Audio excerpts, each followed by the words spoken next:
Hello student, तो आज देखते हैं एक्सरसाइज 2.3 इंट्रोडक्शन। और आज बात करेंगे रिमाइंडर थ्योरम की। रिमाइंडर थ्योरम रिमाइंडर थ्योरम से पहले हम कुछ चीज़ें समझते हैं बेसिक। जैसे अगर मान लीजिए हम दो नंबर लेते हैं 6 एंड मान लीजिए 15 ले लेते हैं, ठीक है। तो अगर हम 15 को 6 से डिवाइड करें तो हमें क्या मिलेगा। अब आप डिवाइड कर लीजिए। 15 डिवाइडेड बाई 6 किया हमने, 6 2 जा 12, 3 बजा। अब यहाँ पे अगर आप देखें तो 6 क्या है, डिवाइजर है जिसमें हम डिवाइड करते हैं। जिससे डिवाइड करेंगे उसे क्या बोलते हैं, डिवाइजर। और जिसमें डिवाइड किया वो हुआ डिविडेंड। और कितनी टाइम्स वो गया, कितने टाइम्स तक डिवाइड हुआ, ये क्या हुआ, कोसेंट।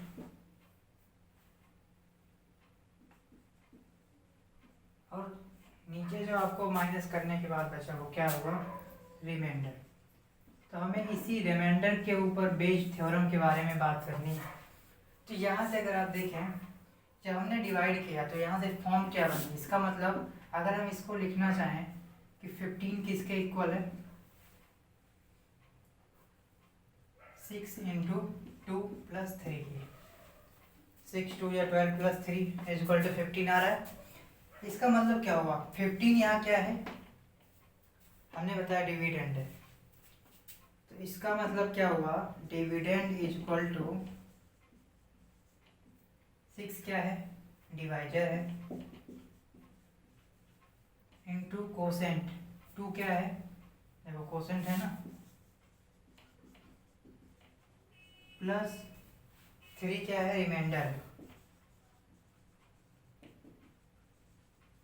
तो बेसिकली यहाँ से आपको जो मिला वो ये मिला कि कोई भी डिविडेंड वो इक्वल होता है divisor into quotient plus remainder, ठीक है।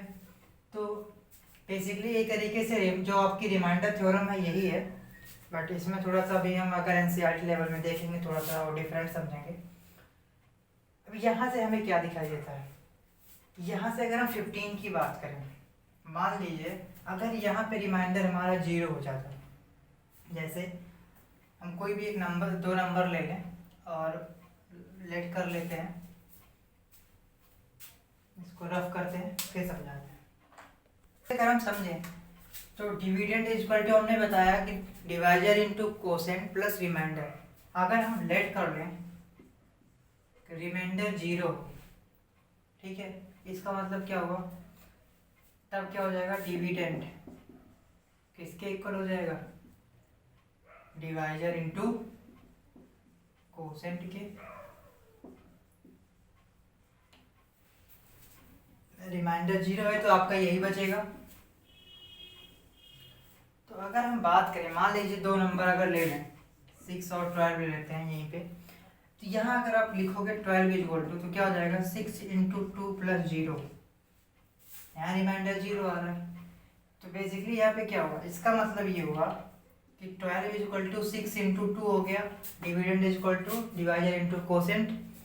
तो अब इसे हम क्या कह सकते हैं, वी कैन से, क्या कह सकते हैं हम इसे, जब 12 है, 12 इज मल्टीपल ऑफ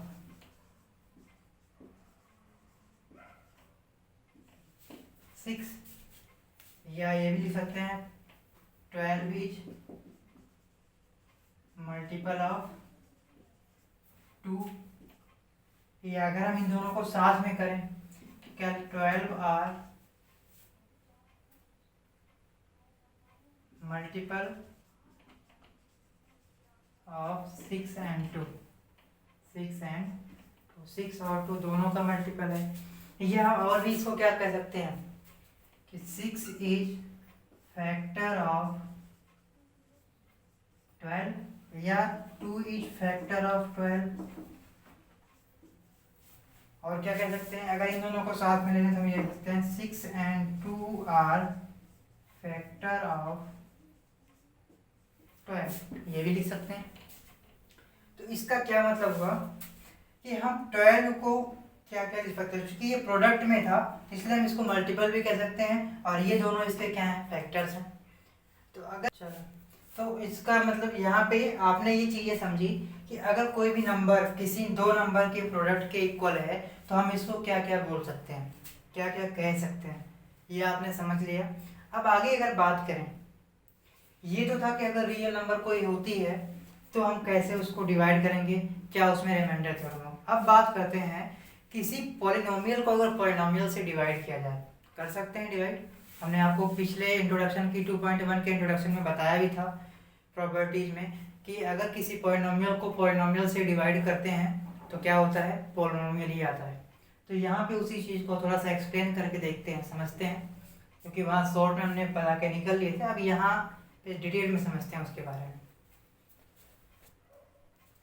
अब यहाँ पे अगर हमने क्या बताया था, अगर एग्जाम्पल लें कि किसी पॉलिनोमियल को अगर पॉलिनोमियल से डिवाइड करते हैं तो वो पॉलिनोमियल आता है। यही हमने आपको पिछले क्लास में बताया था, इंट्रोडक्शन की क्लास में।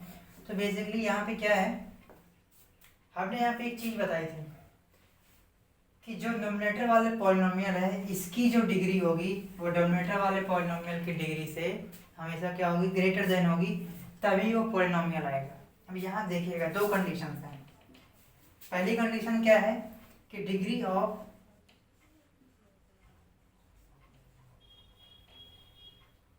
पॉलिनोमियल इन नोमिनेटर, चलो इसको पूरा लिख देते हैं, नोमिनेटर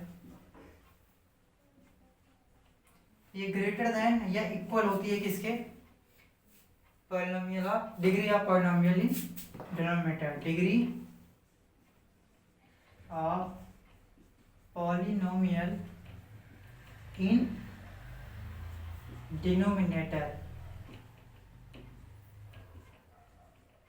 ओके, तो इसका मतलब क्या हुआ कि अगर डिग्री ऑफ पॉलिनोमियल नोमिनेटर की ग्रेटर देन या इक्वल है डिग्री ऑफ डिनोमिनेटर के, तब पॉलिनोमियल को पॉलिनोमियल से डिवाइड करने पर पॉलिनोमियल ही आएगा। दूसरी कंडीशन अगर हम बात करें कि अगर डिग्री ऑफ पॉलिनोमियल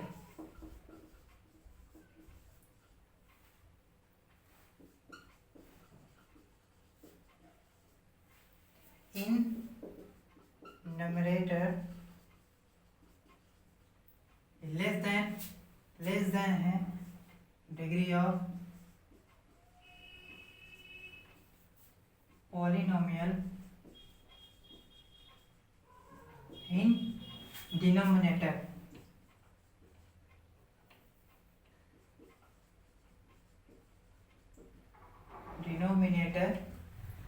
तो इस कंडीशन में अगर हम पॉलिनोमियल को पॉलिनोमियल से डिवाइड करेंगे तो कभी भी क्या होगा, पॉलिनोमियल नहीं आएगा। ठीक है, तो यहाँ से हम क्या कह सकते हैं कि पॉलिनोमियल जो दोनों होंगे वो क्या होंगे, we are taking about nominator, हमेशा क्या होगा, ये होगा मोनोमियल। हम ये कह सकते हैं इसमें वी आर टेकिंग अबाउट, अगर बात करें तो इसका क्या होगा, जो पॉलिनोमियल हम लेंगे वो कैसा होना चाहिए, मोनोमियल की बात करते हैं, मोनोमियल। ठीक है, डिनोमिनेटर में हमेशा मोनोमियल होना चाहिए। मोनोमियल का मतलब वन टर्म। दो चीज़ें हमने आपको कंडीशन बताई कि पॉलिनोमियल को पॉलिनोमियल से डिवाइड करने पे पॉलिनोमियल तभी आएगा जब नोमिनेटर की जो पॉलिनोमियल की डिग्री है वो इक्वल या ग्रेटर देन हो किससे, degree of polynomial in denominator के। गलती से अगर जो नोमिनेटर का पॉलिनोमियल की जो डिग्री है अगर वो उस डिनोमिनेटर के पॉलिनोमियल की जो डिग्री है डिनोमिनेटर की अगर उससे लेस देन हो जाती है तब क्या आएगा, वो पॉलिनोमियल नहीं कहलाएगा डिवीजन होने पे, कभी भी पॉलिनोमियल नहीं आ सकता। अब यहाँ पे देखते हैं कि हमने आपको बोला कि जो डिनोमिनेटर होगा हमेशा वो क्या होना चाहिए, मोनोमियल होना चाहिए। मोनोमियल का क्या मतलब है कि जो कोई पॉलिनोमियल होगा उसमें ओनली वन टर्म होनी चाहिए। अगर वन से ज़्यादा टर्म हो जाएगी तो आपके लिए फिर प्रॉब्लम हो सकती है। वो पॉलिनोमियल हो भी सकता है, नहीं भी हो सकता है। फॉर द एग्जांपल अगर मान लीजिए हम दो पॉलिनोमियल लेते हैं, एक पॉलिनोमियल को दूसरे पॉलिनोमियल से डिवाइड करते हैं। मान लीजिए हमने एक पॉलिनोमियल ले लिया 3x की power 4 minus 4x cube minus 3x minus 1, ये पॉलिनोमियल ले लिया और हमें इसको डिवाइड किससे करना है, x माइनस 1 से करना है। अब यहाँ ये बताना है कि ये पॉलिनोमियल है और नहीं है। क्या होगा तो हम चेक आउट करते हैं। मान लीजिए 3x की power 4 4x cube minus 3x minus 1 को हमने क्या किया, डिवाइड किया x माइनस 1 से। तो आपको डिवाइड कैसे करना है, यहाँ देखिए टू टर्म्स हैं, तो यहाँ पहली टर्म x है, तो हम कितने टाइम तक ले जाएं कि यहाँ पे x की पावर 4 आ जाए। तो x की पावर 3 करेंगे क्योंकि ये और ये मल्टीप्लाई होता है, तो यहाँ पे x का x क्यूब से अगर मल्टीप्लाई करेंगे तो x की पावर 4 हो जाएगा। लेकिन कमी किसकी है, 3 की है। तो हम 3 लाने के लिए चूंकि यहाँ पे क्या है 1 है, तो यहाँ हम 3 से मल्टीप्लाई कर देंगे। 3 1 जा 3 टाइम्स में 3x की पावर 4 होगी। लेकिन आपको पता है कि यहाँ जो भी हम जितनी टाइम्स तक ले जाते हैं उस ये पूरे में मल्टीप्लाई होता है।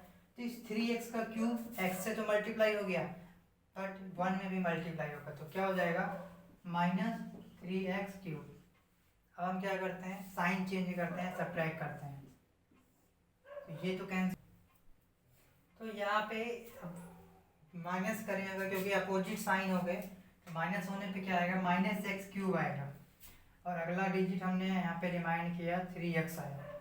तो यहाँ पे आप देख रहे हैं माइनस है, यहाँ प्लस आ रहा है, तो x की x क्यूब लाने के लिए क्या करेंगे, यहाँ माइनस प्लस माइनस माइनस रखेंगे, और x क्यूब लाने के लिए यहाँ कितने से मल्टीप्लाई करेंगे, x स्क्वायर से। तो कितना हो गया, x स्क्वायर का x से किया तो माइनस एक्स क्यूब हो गया, और फिर माइनस एक्स स्क्वायर का माइनस 1 से किया तो प्लस एक्स स्क्वायर आ गया। ठीक है, साइन चेंज किया, ये कैंसिल हुआ, यहाँ पे क्या आया minus x square minus 3x। तो आप देखिए एक्स स्क्वायर लाने के लिए यहाँ कितना होना चाहिए, माइनस एक्स से हमने मल्टीप्लाई कर दिया। ठीक है, माइनस एक्स से किया मल्टीप्लाई, तो ये माइनस एक्स स्क्वायर और माइनस माइनस प्लस एक्स हो गया। साइन चेंज किया, कितना आया, कैंसिल हुआ ये, और यहाँ बचा क्या, यहाँ लिख देते हैं थोड़ा सा। यहाँ आपका क्या बचा 3x माइनस 1x, तो माइनस 4x हुआ, और अपॉन फिर यहाँ पे माइनस 1 बचा हुआ था, हमने इसको क्या कर लिया, नीचे नोट डाउन कर लिया। अब यहाँ पे अगर आप देखें तो यहाँ 4x लाना है, तो x तो है ही ऑलरेडी, 4 लाने की जरूरत है, तो हमने क्या किया -4 टाइम तक लेके चले गए। अब इसको मल्टीप्लाई कराया तो -4x और माइनस माइनस प्लस 4 1 जा 4, साइन चेंज हुआ, ये कट गया, और ये क्या हुआ -5 आया। तो यहाँ आप देखिए क्या आया, रिमाइंडर -5 आ गया। तो बेसिकली क्या है हमारा जो कहने का मतलब था, यहाँ आप देख रहे थे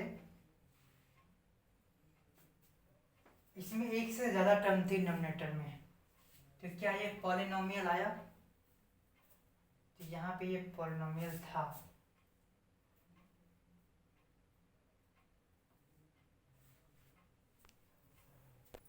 तो यहाँ पे अगर आप देखें इस क्वेश्चन में हमें क्या देखना था कि यहाँ पे आपको क्या दिखा, ये आपका डिविडेंड था, तो इसका मतलब क्या आया 3x की power 4 minus 4x cube minus 3x minus 1, ये किसके इक्वल है, डिवाइजर। डिवाइजर क्या है आपका x minus 1 into quotient, quotient क्या है 3x cube minus x square minus x minus 4 plus remainder -5। तो यहाँ पे आपको अगर डिवाइड करके रिमाइंडर निकालना होता तो आप इतना लंबा क्वेश्चन करके आप निकालते। बट यहाँ रिमाइंडर थ्योरम की अगर मैं बात करूँ तो यहाँ से तो एक ये तरीका है कि आप निकाल सकते हो रिमाइंडर। इतना लंबा आप डिवीजन करके लॉन्ग डिवीजन मेथड से आप क्या कर सकते हो, रिमाइंडर आपने पता कर लिया। तो यहाँ से हमने एक चीज़ आपको बताई, दो चीज़ें, ये तो हो गया रिमाइंडर कैसे फाइंड करेंगे। यहाँ से अगर हम देखें तो हमने आपको बताया कि जो degree of polynomial in nominator and denominator की हमने बात की। हमने बताया नोमिनेटर की डिग्री हमेशा क्या होनी चाहिए, डिनोमिनेटर की डिग्री से बड़ी होनी चाहिए। तो यहाँ पे बेसिकली जो आपका होगा वो क्या होगा कि अगर नोमिनेटर उसमें एक कंडीशन और है तभी वो पॉलिनोमियल होगा कि आपका जो नोमिनेटर है वो हमेशा क्या होना चाहिए, मोनोमियल होना चाहिए, मतलब उसमें वन टर्म होनी चाहिए। और अगर आपका मान लीजिए 2 टर्म्स हो गया, नीचे 3 टर्म्स हो गया, तब वहाँ पे क्या होना चाहिए होगा, वहाँ पे आपका